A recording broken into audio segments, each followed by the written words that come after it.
जीवन छेड़े प्यार की धुन, नए नए सपने आँखों में बुन। मुस्कुरा के जीवन छेड़े प्यार की धुन, नए नए सपने आँखों में बुन। आशा की किरण कहती हमसे कसम से, कसम से, कसम से, बहारें चुरा लो मौसम से। कसम से, कसम से, कसम से, कसम से, कसम से, कसम से, कसम से, कसम से। भाभी, ये है रोशनी चोपड़ा। आप इस घर में मासी की वजह से आई हैं, मिस्टर वालिया का इंतजार करने नहीं। अरे वो मिस्टर वालिया होगा तो दुनिया के लिए होगा, तेरे लिए थोड़ी है। और बेटा, मिस्टर वालिया कहने से रिश्ते में दूरी नजर आती है। आज जय ने गले में चेन नहीं डाल रखी थी। बेटा, वो चेन खोनी नहीं चाहिए। कल जय की एक चेन मेरे पास ही रह गई। मैंने सही वक्त का बहुत इंतजार किया है। किस लिए?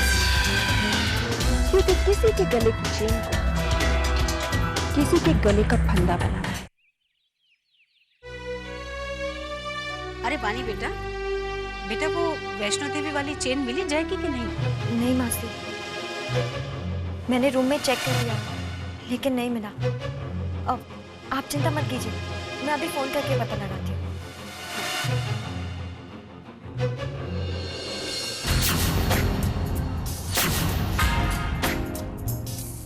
हेलो बानी।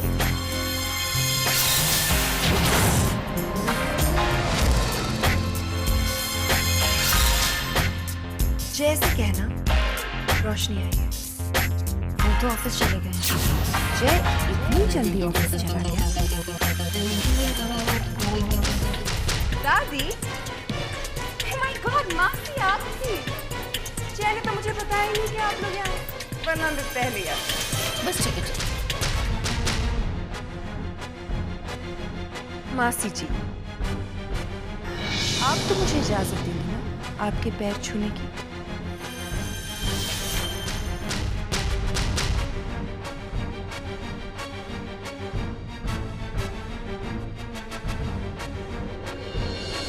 लोग कहते हैं कि वक्त बदल जाता है, लेकिन लोग नहीं बदलते।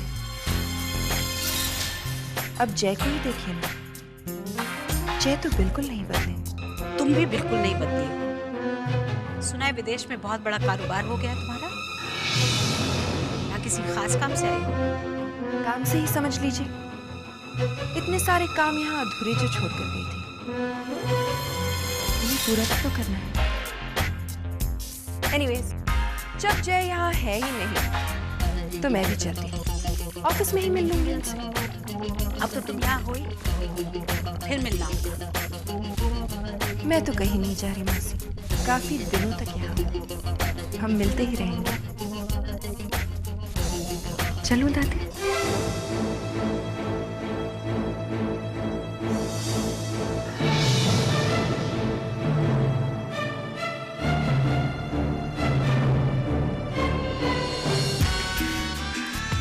I'm just so silly. बानी, देखो ना, जिस काम के लिए आई थी वो काम तो करना ही भूल गई।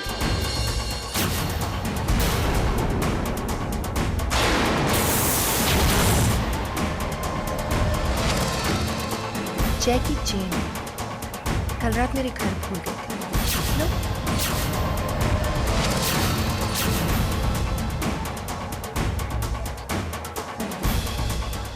वैसे बानी, जय की एक आदत शायद तुम्हें पता नहीं, बहुत पुरानी आदत है उसकी। कभी अपनी चीजों का ख्याल ही नहीं रखता। सी,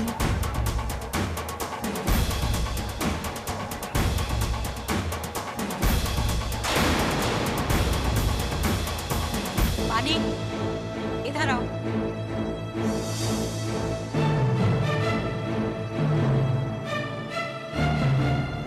तुमने मुझसे झूठ कहा था कि जय ऑफिस के बाद किसी से मिलने गया, और रोशनी के नहीं मासी, वो उन्होंने मुझे कुछ नहीं बताया था। मासी, ये रोशनी जी कौन है?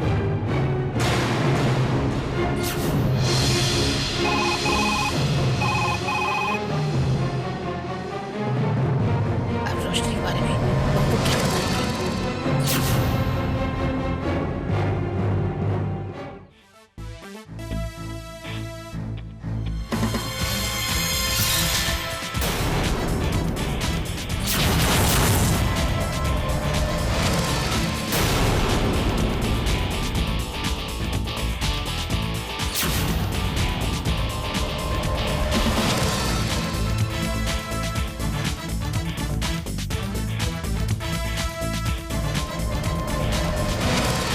खोए हुए हो जय।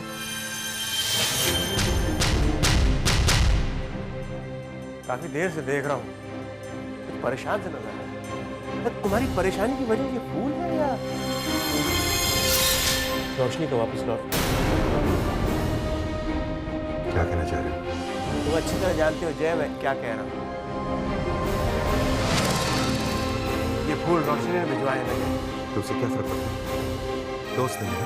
कल रात 3 बजे तक तुम इस दोस्त के साथ, या शायद तुम भूल रहे हो कि तुम शादी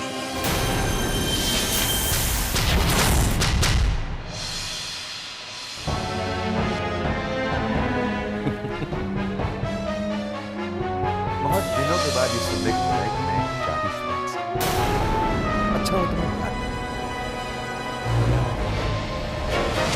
वैसे तुम किस शादी की बात कर रहे हो? उस शादी की जो हम मासी को खुश रखने के लिए चाहते हैं, या फिर शायद उस शादी की जो मेरी आंखों में धूल झोंक करके गई? नहीं, तुम तो उस शादी की बात कर रहे हो जो एक ऐसे शख्स से की गई जिसका चेहरा तक मैं देखा नहीं। किस शादी की बात कर रहे हो? Come on, तुम मेरे सबसे अच्छे दोस्त हो। मेरी जिंदगी के हर मोड़ में एक तुम ही हो। तुम्हारे अलावा मेरा कौन है? ना मैं मासी से अपनी दिल की बात कह सकता, ना जिज्ञासा और रणवीर से। वो लोग तो अपनी जिंदगी जीते हैं। और तुम्हारी तो पानी के साथ साथ इसीलिए क्या चाहिए? क्या? मैं तुम्हारी हर बात समझ रहा हूँ, मैं तुम्हें अच्छी तरह समझ रहा हूँ। इसीलिए मैं तुम्हें ये कहने आया हूँ कि ये जो रोशनी चोपड़ा है ना,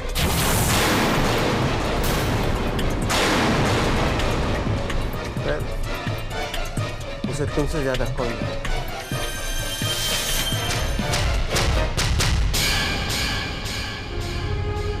मैं सिर्फ ये कहने आया हूँ, अपना ख्याल रखना।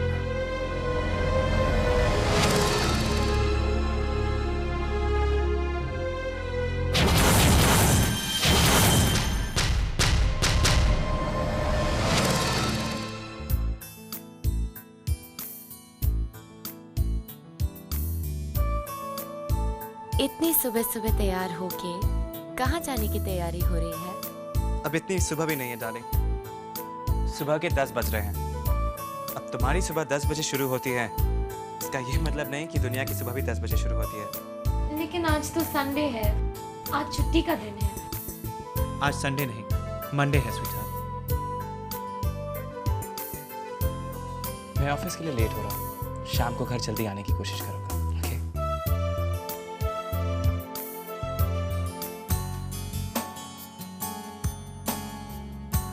तुम्हारे बिना पूरा दिन कैसे काटूंगी मैं? मुझे भी तो पूरा दिन तुम्हारे बगैर काटना है मैला। पता नहीं ऑफिस में तुम्हारे बगैर मन लगेगा भी या नहीं। कोई बात नहीं, जब तुम्हारी जॉब सेटल हो जाए तो हम तुम्हारे ऑफिस के पास ही एक घर ले लेंगे। ये तुम क्या कह रही हो पिया? मैं कुछ गलत नहीं कह रही हूँ पुष्कर, मुझे भी तो अपनी स्पेस चाहिए। और फिर अब तुम्हारी नई जॉब लग गई है, कुछ ही दिनों में तुम अपने ऑफिस वालों से एक नए घर के लिए पूछ सकते हो, और नहीं भी तो हम एक घर ले लेंगे।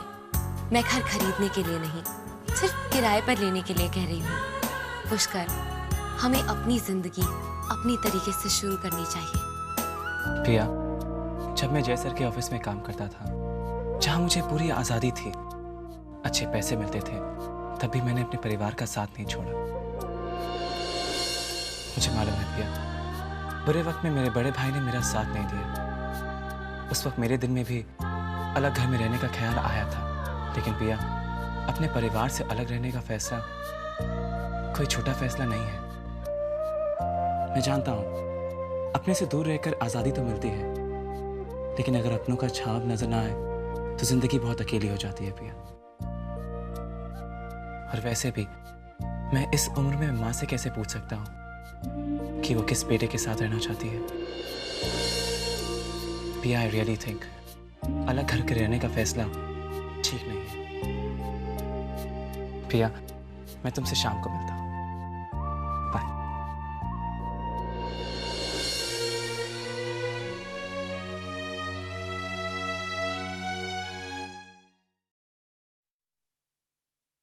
अंकल, ये फाइल पे आपके साइन चाहिए।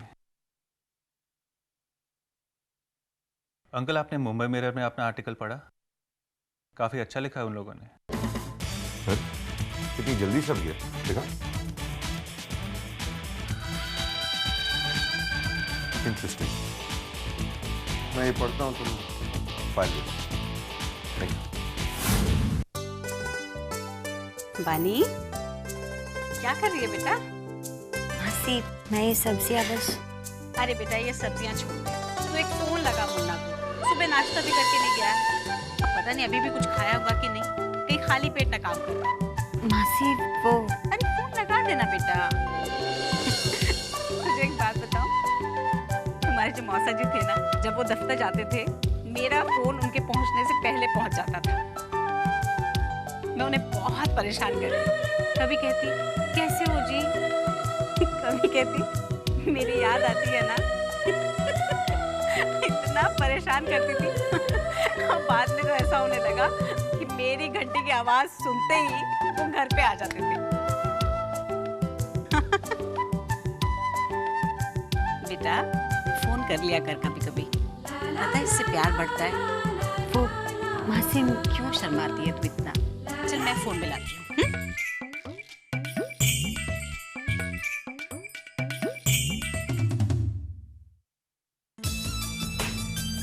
बैल जाती है। जल्दी आ, बात कर। बात कर। हेलो। हेलो, मैं बोल रही हूँ। जल्दी कहना है, जल्दी कहो, मुझे काम है। वो मैंने बताने के लिए फोन किया कि मैं अपने हाथ से आपके लिए खाना बना रही हूँ। अगर अपने हाथों से बना रही हो तुम ही खाना, मुझे काम करना।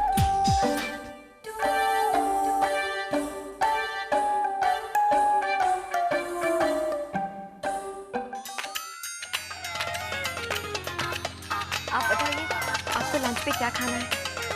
ठीक है, मैं आपके लिए पनीर मक्खनी बनाती हूँ।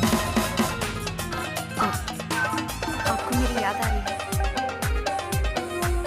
मुझे क्यों? आप मेरे साथ लंच नहीं कर पाएंगे? कोई बात नहीं, हम डिनर साथ में कर लेंगे। Okay, bye. क्या कहा मुन्ना ने? उसे तेरी याद आ रही है? तो बस तू ऐसा कर, ये सब काम वाम छोड़ और जाके तैयार हो जा। मैं मुन्ना का मनपसंद खाना बनाती हूँ, उसके मनपसंद बेसन के लड्डू बनाती हूँ। आज तू उसका खाना लेके उसके ऑफिस जाएगी और तुम दोनों साथ में खाना खाना, ठीक है? चल जल्दी से तैयार हो जा। चल चल, जल्दी कर, जल्दी कर।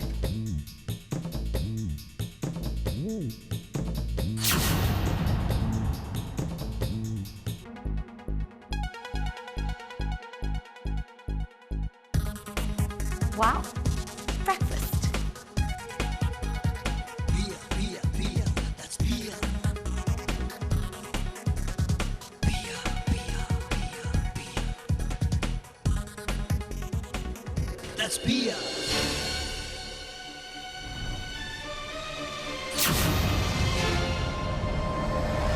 ये क्या कर रही हो तुम? ये तो महेश का ब्रेकफास्ट। ओए भाभी, बहुत भूख लगी थी।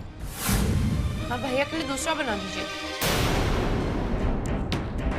हाँ, घर की महारानी ने ऑर्डर दिया है तो अब करना तो पड़ेगा ही। वैसे मुझे एक बात बताओ, तुम्हें जुबान चलाने की और सुबह 11 बजे तक सोने के अलावा और भी कुछ आता है? भाभी मेरी समझ में नहीं आ रहा, आपको प्रॉब्लम किस बात से हो रही है? मेरे ऑमलेट खाने से या मेरे लेट उठने से? मुझे तुम्हारे सोचने के तरीके से प्रॉब्लम है। जॉइंट फैमिली में रिश्ते समझदारी से चलते हैं, सबके बीच में अंडरस्टैंडिंग होना बहुत जरूरी होता है। लेकिन तुम्हें तो घर की बेसिक जिम्मेदारियां भी हैंडल करना नहीं आता। सीखा क्या है तुमने? बस सुबह महारानियों की तरह 11 बजे उठती हो, मैगजीन्स के पन्ने पलटती हो और ब्रेकफास्ट, लंच और डिनर तो तुम्हें पका पकाया चाहिए। लेकिन जो इसके लिए मेहनत करता है, घर में पैसे कमा कर लाता है, उसकी कभी परवाह की है? कुछ सोचा है उसके बारे में? नहीं। लेकिन लेट मी टेल यू, ये मेरे पति की वजह से चलता है, समझी?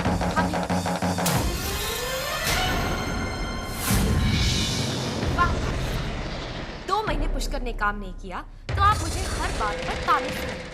वैसे भी मेरा पुष्कर अब बेकार नहीं है, उसे एक नई जॉब मिल गई है। और अगर आप इतनी जल्दी भूल गई हैं तो मैं आपको याद दिला दूं कि अब तक ये घर आपके पति नहीं पुष्कर चलाता था।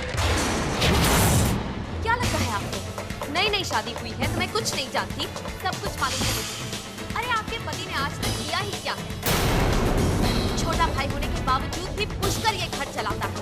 बड़े भैया को जॉब भी दिलाई है पुष्कर ने। और आप कह रही हैं कि हम पुष्कर पर किसी का स्थान नहीं है। इसलिए ये मत समझिए कि मैं आपकी बातों के पीछे दब जाऊं। इस घर में आज तक जो भी कमाया है पुष्कर ने कमाया है। अरे मैंने 2 अंडे का ऑमलेट क्या खा लिया? क्या मुझे ताने सुना रही है? भैया के ब्रेकफास्ट की इतनी ही चिंता है तो 50 रुपए दे दीजिए उन्हें, ऑफिस के कैंटीन में ब्रेकफास्ट कर देंगे।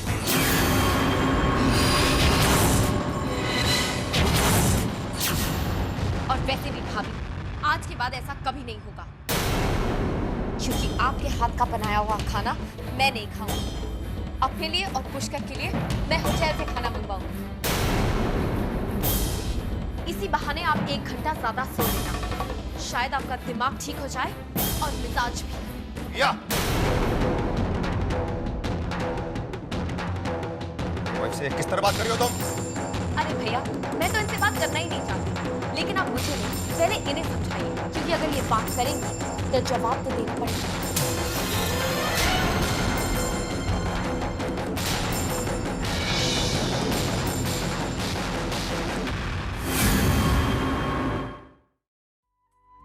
खाना वाना तो सब तैयार हो गया है, बस बानी तैयार होके आ जाए। बहुत टाइम लगा रही है ना तैयार होने में। दोनों में बहुत प्यार है ना बीजी। हाँ बिल्लो, लेकिन अगर जय ऑफिस में नहीं मिला तो कैसे लगेगा उसे? अरे नहीं बीजी, वो ऑफिस में ही है। अभी तो बानी से बात हुई है फोन पे। पता नहीं जय बानी के साथ कैसा सलूक करेगा।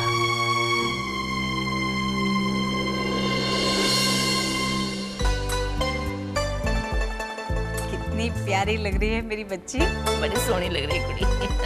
अच्छा बानी, ऐसा करते हैं, मैं और बीजी भी तेरे साथ चलते हैं। हम क्या करेंगे, तुझे ऑफिस में छोड़ देंगे, फिर हम लोग शॉपिंग पे चले जाएंगे। आज मेरा बेटा बहुत खुश होगा। उसकी पसंद का खाना है, उसकी पसंद के बेसन के लड्डू हैं और उसकी पसंद की बानी। अरे रोज अकेले खाना खा खा के बोर हो गया होगा। आज जब मेरी बेटी पहुंचेगी ना, बहुत खुश हो जाएगा। चलो फिर देर नहीं करते, जल्दी निकलते हैं। हाँ?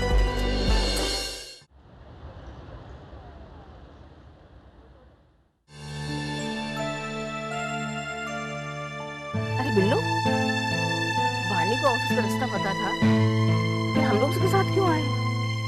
बीजी, मैंने बानी को दुनियादारी समझाने का फैसला किया है। अगर मैं यहाँ नहीं आती तो मुझे कैसे पता चलता कि बानी मुन्ना के ऑफिस आए भी हैं या नहीं। तुम बानी को क्या संस्कार दोगी? बानी की जिंदगी में तो प्यार लिखा ही नहीं है। बीजी, हाँ क्या सोच रही हो? कुछ नहीं, मैं सोच रही थी कि तू क्या दुनियादारी सिखाना चाह रही थी? पता नहीं बीजी, पर मुझे कुछ ठीक नहीं लग रहा है। क्या मतलब है तेरा? आप तो जानती है ना, वो रोशनी चोपड़ा वापस आ गई है। हाँ, मुझे भी समझ में नहीं आ रहा ये रोशनी चोपड़ा वापस क्यों आई है?